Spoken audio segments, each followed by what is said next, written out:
So in the second video for day 4, we're still talking about searching and researching, but now I want to focus on how you can examine trending in Twitter and see what people are talking about, both at a global scale, but then how you can drill down into local markets and find out what people are doing.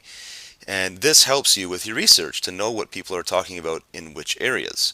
So there's a few Twitter-based tools I want to show you, and then some external tools as well. So let's focus first on our homepage at Twitter.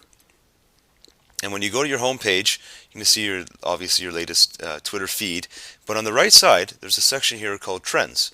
And by default, the trends are set to worldwide. And in a moment, I'm going to show you how you can change that. But worldwide right now, these are the things that are trending currently for me.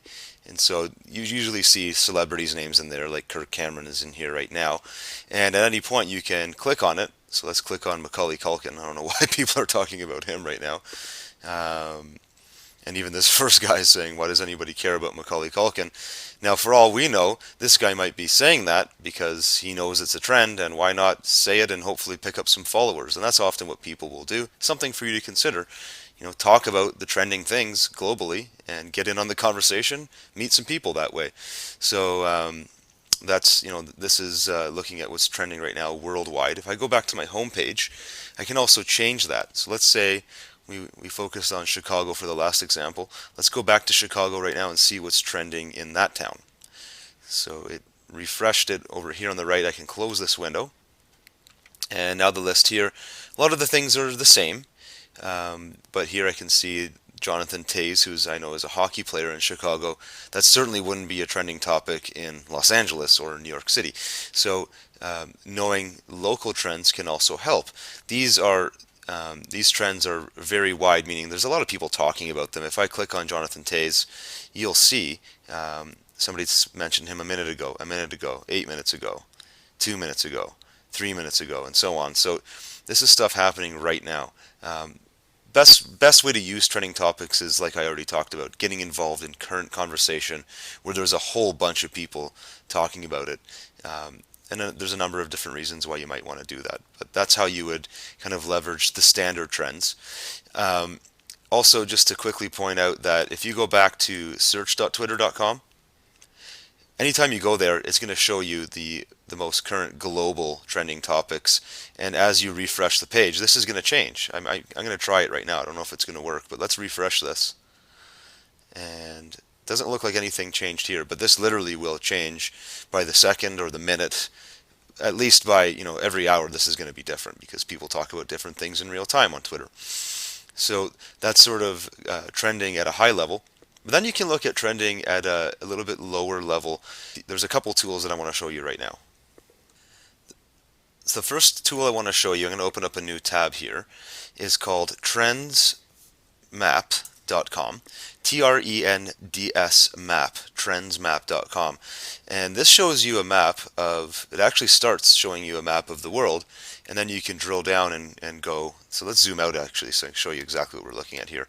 So this is obviously a shot of the US. Actually now it's a shot of all of North America. Let's go back in.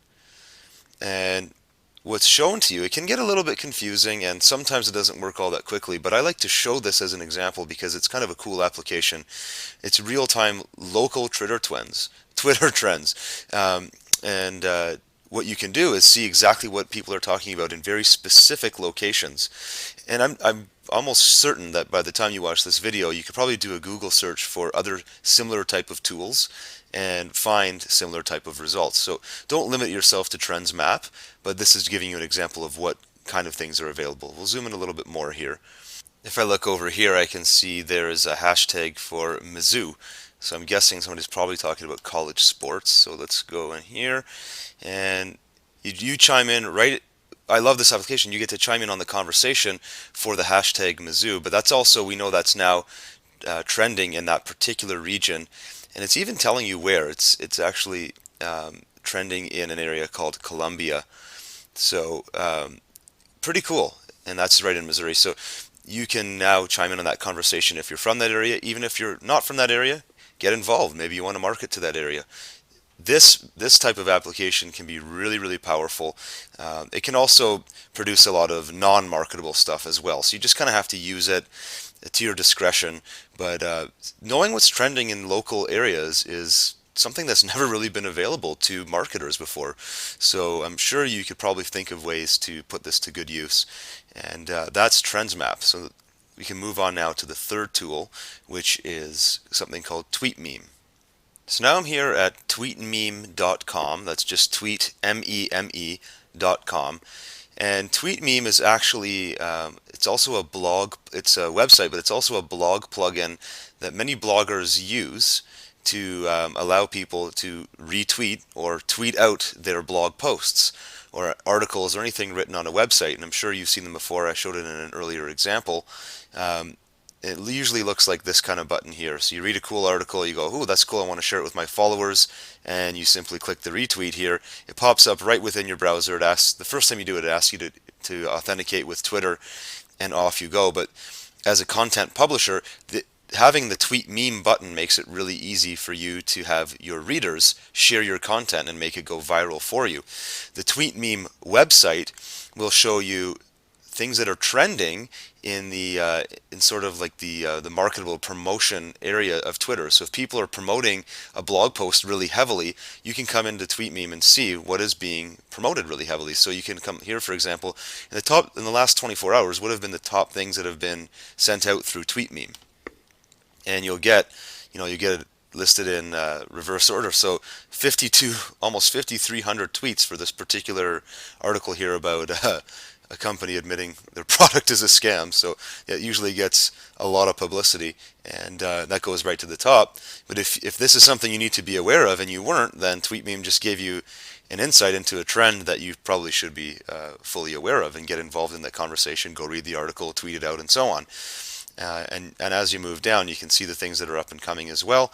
Here, this one doesn't have as many, but this is a promoted result here. So there's advertising going on all over the place. But this shows you in the last 24 hours, what are people talking about? And it's kind of cool information to have for marketing and for other purposes as well. So from a trending perspective, I just showed you Twitter's built-in trend maps and trending sections and how you can narrow it down. I showed you the trending map tool, and then I also showed you Tweet Meme. Aside from that, go to Google and look at how to analyze Twitter trends. There are plenty of bloggers writing about it. There's lots of tutorials out there, and figure out how you can use these trending concepts to your marketing advantage.